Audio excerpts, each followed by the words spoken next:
Oh, my lovelies. My name's Gilbert Dolthalion, and the plan for today is to talk about researching and designing historically accurate, or historically adequate, or historically inspired costumes. History is a vast world, and no one can be an expert in the entirety of humanity's history. Even when you're talking about a relatively small part like clothes and costumes, but that doesn't mean that you should be scared to start, or that you need to confine yourself to just one small area. The historical world is your oyster. You just need the tools to break into it. Having said which, historical accuracy is a bit of a false equivalency. We can never be truly historically accurate. There's just too much lost knowledge between us and our forebears. Modern cloth making techniques means that if you're looking at pre-industrialization, even the weave and the makeup of cloth itself is different, and changing methods of construction due to fashions, industrialization, and the invention of the electric sewing machine means that we approach making clothes in different ways than before. There's nothing wrong with that. That's just the way that the world works. Attempting to use historical techniques or making historical fashions to wear is a form of experimental archaeology. Both bring us closer to the people who went before us in a very physical way. There's something very special about picking up a needle or a pair of scissors and knowing that, yes, the handle might be plastic and it might be made by machine, but functionally these are still the same tools that someone 500 years ago or even longer ago than that might have used. All of this is to say, you are the one who gets to pick and choose how accurate you are. This is your project. And if you want to just make a pretty dress, there is nothing wrong with that. And if you want to fall down the rabbit hole and dedicate months into a historical recreation, there's nothing wrong with that either. You're in control. These are the tools to get you started so you can pick and choose your level of recreation. Because either way, you need to start with a design of the costume that you want to make.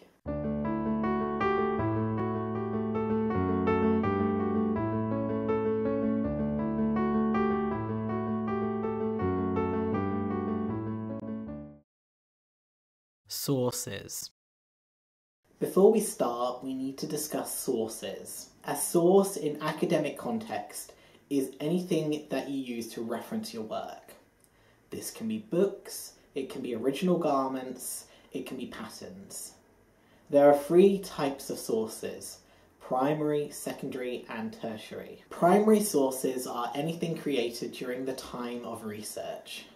In our field, this includes things like extant garments or archaeological finds, but can also be manuscripts, paintings, sewing guides, or cutting guides. There's a surprising amount of them out there, and with the internet they're more accessible than ever before. A lot of museums have done amazing work digitalising their collections, which gives us access to a wealth of high-quality photos from sites all over the world. Not just large, famous museums like the Met or the Victoria Albert, but smaller local museums and historical sites as well. Primary sources are the gold standard of research, because you're getting as close to the time as you can. You're still interpreting it with your own modern assumptions, but there's nothing in between you and that original piece. This doesn't mean that primary sources are perfect. Sewing manuals might not contain all the details or might make assumptions about methods that the reader knows. Written records might include exaggerations or lies or misinformations for all number of reasons. Archaeological records are piecemeal and might not show us the whole story. There's plenty of reasons to be critical of primary sources. They're just our best direct access to the people who came before us. Secondary sources are pieces that document, record, or analyse primary sources. Patterns of fashion, for example, are secondary sources. They analyse and present the primary sources of extant garments and documents as well from the time. Secondary sources are useful in research because they gather up remote sources into one easy-to-use document.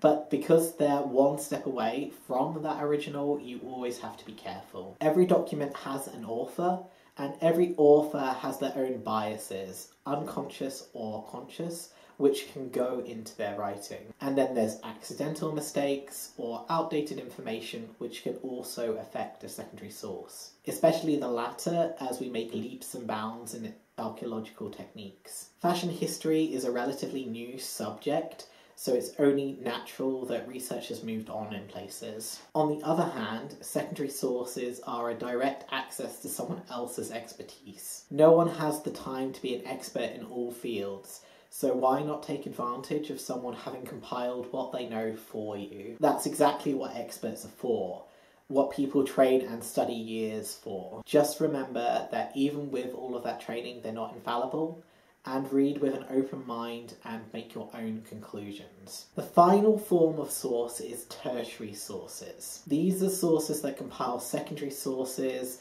such as encyclopedias or indexes, etc. In academic research, they're generally not accepted as sources, but what they are extremely useful for is finding secondary or even primary sources. Wikipedia is a tertiary source. It's an excellent starting point, and by following the citations on it, you can follow the rabbit hole to any number of other sources. Think of it like a reverse spider diagram. You have your tertiary source, which is easy to find in the middle, which leads you out to a number of secondary sources, and by following the citations in the secondary source, you can find primary sources as well. Starting your research. And now you have the tools under your belt to know what you're looking for when researching.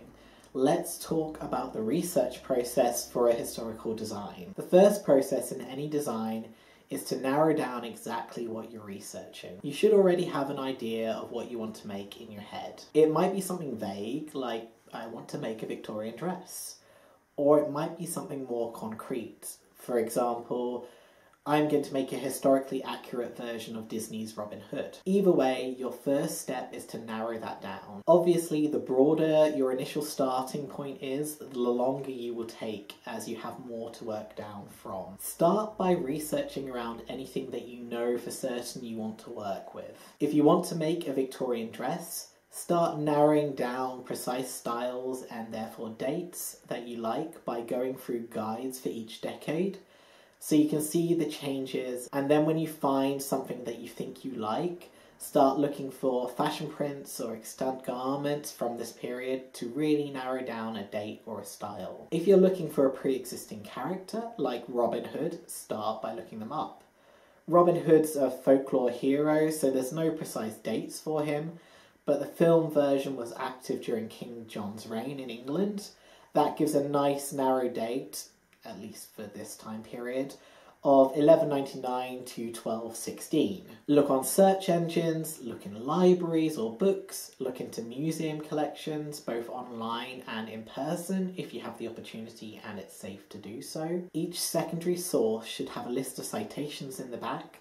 Follow each of these down the rabbit hole as far as you like, until you feel that you're ready. By the end of this process, you should know the character that you're creating for. When they lived, where they lived, and how they lived.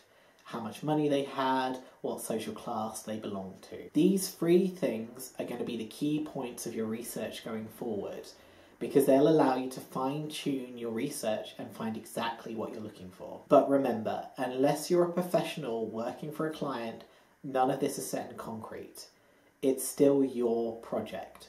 So if you want to change it at any point, if you suddenly realise that another time or another place suits you better, do so. The design process is about finding a design that the client, and in this case that's you, is happy with. So always remember that. You might have to do some additional research, but it's worth taking that time to end up with something that you're happy with, rather than finishing it off and ending up lingering on the what-ifs. Design process. So now you have your when, where, and how.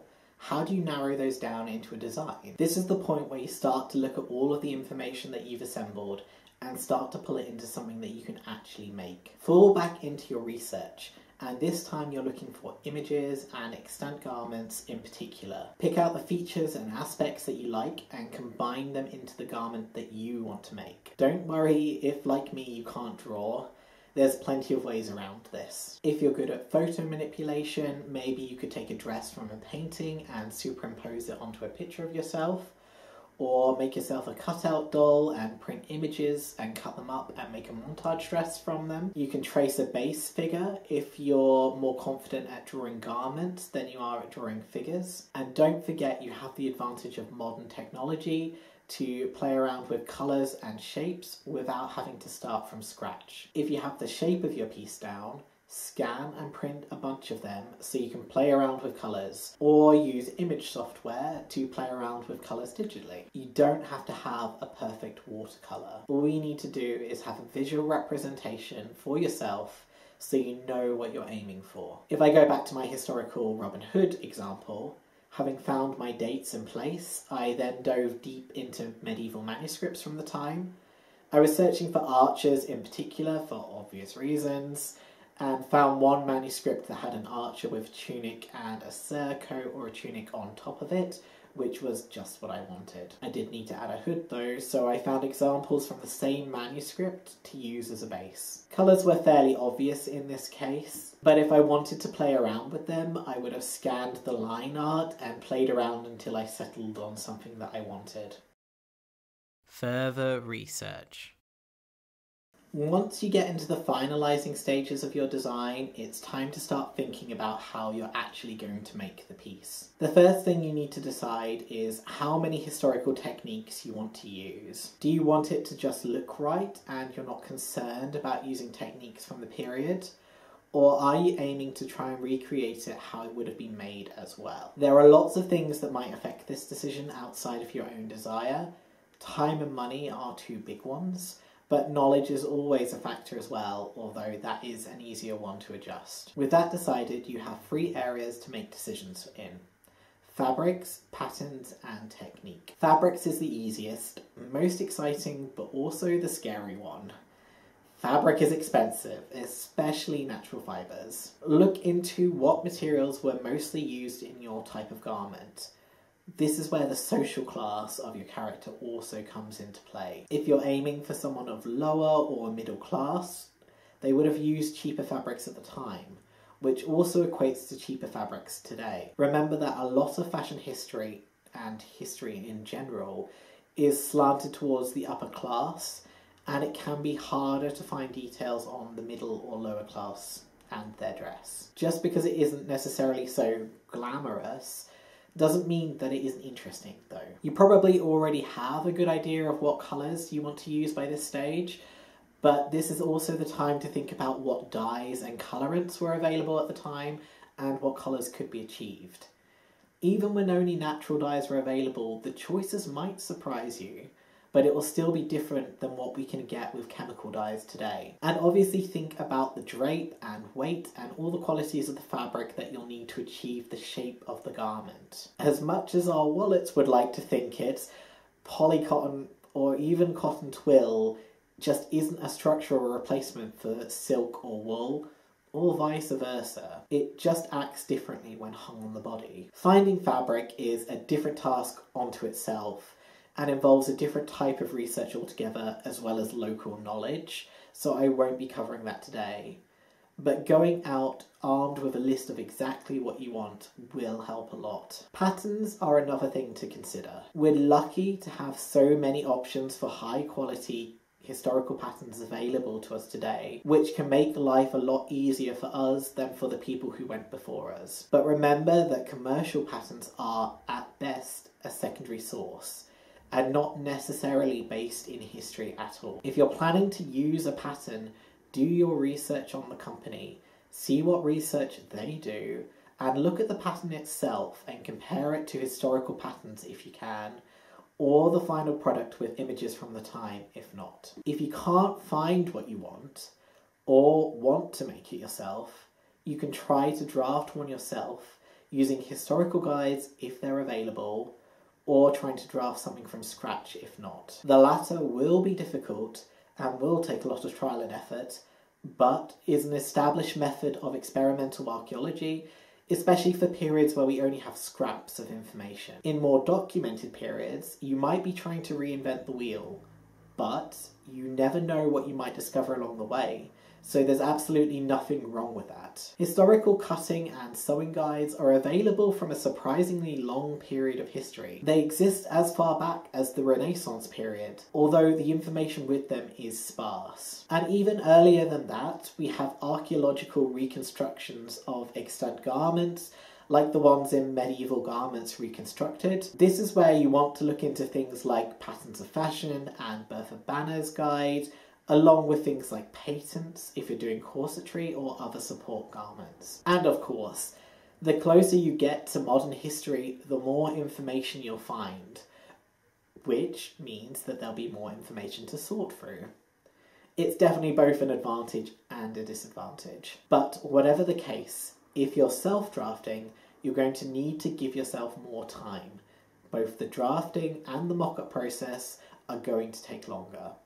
Again, this is not an issue, just something to be aware of when you make that decision. And if you are self-drafting, you might want to hold on to some of those sources for the final research decision that you need to make. What sort of techniques are you going to use? Again, the question here is historical or modern, or a mix of both. Your type of pattern might inform your decision somewhat. Commercial patterns come with instructions that you can follow or not, but are the easiest way to go if you're not too concerned with trying out period techniques. However, if you're drafting your own, you don't have a ready-made method to follow, and you're going to have to find your own way no matter what. Historically, tailors and sewers passed on their knowledge through word of mouth, through apprenticeships or other forms of training. So a lot of the period techniques we can find relate to home sewing, which isn't necessarily going to be that magnificent Renaissance dress that you're desperate to make. But that's where the experimental archaeology comes in. We have the methods that people used at home and bits and pieces of other information,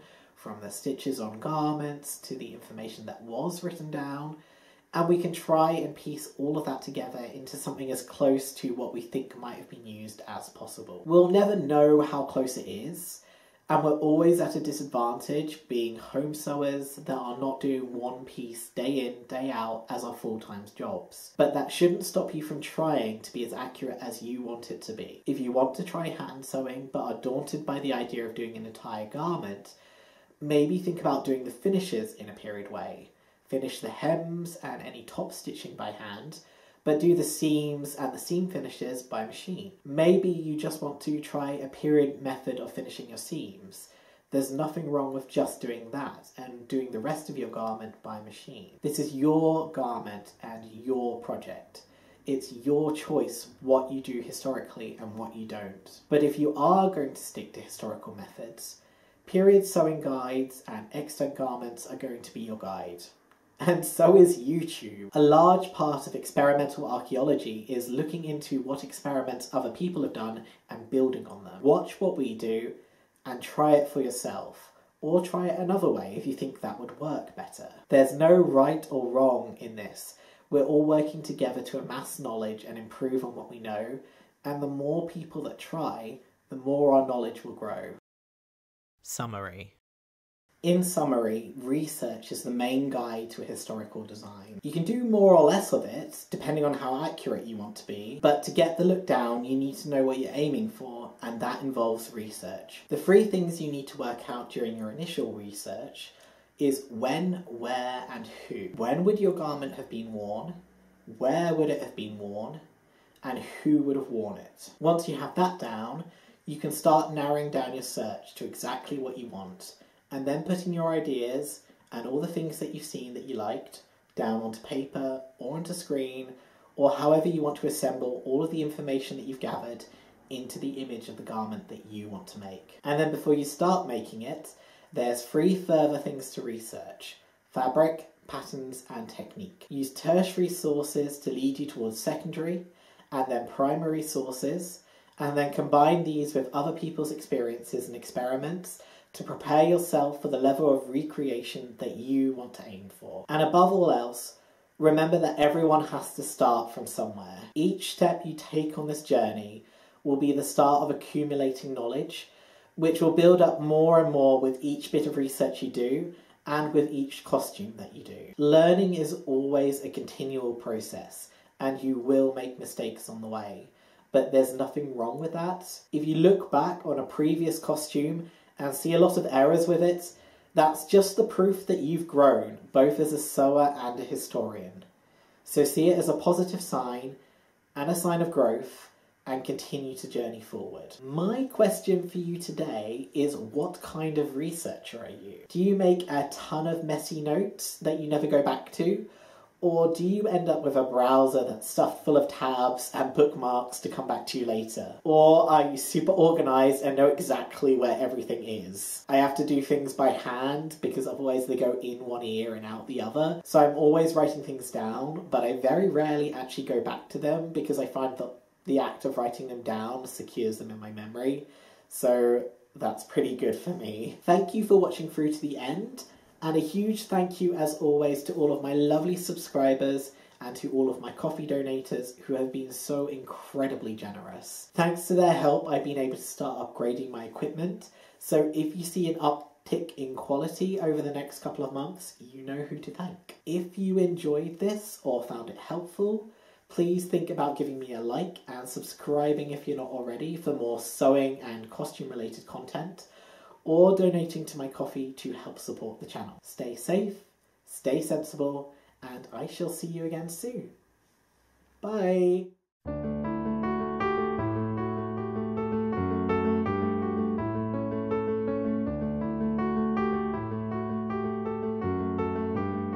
Why is it always the case that the moment that you sit down and you're ready to film, noise happens? Every time, without fail. Why?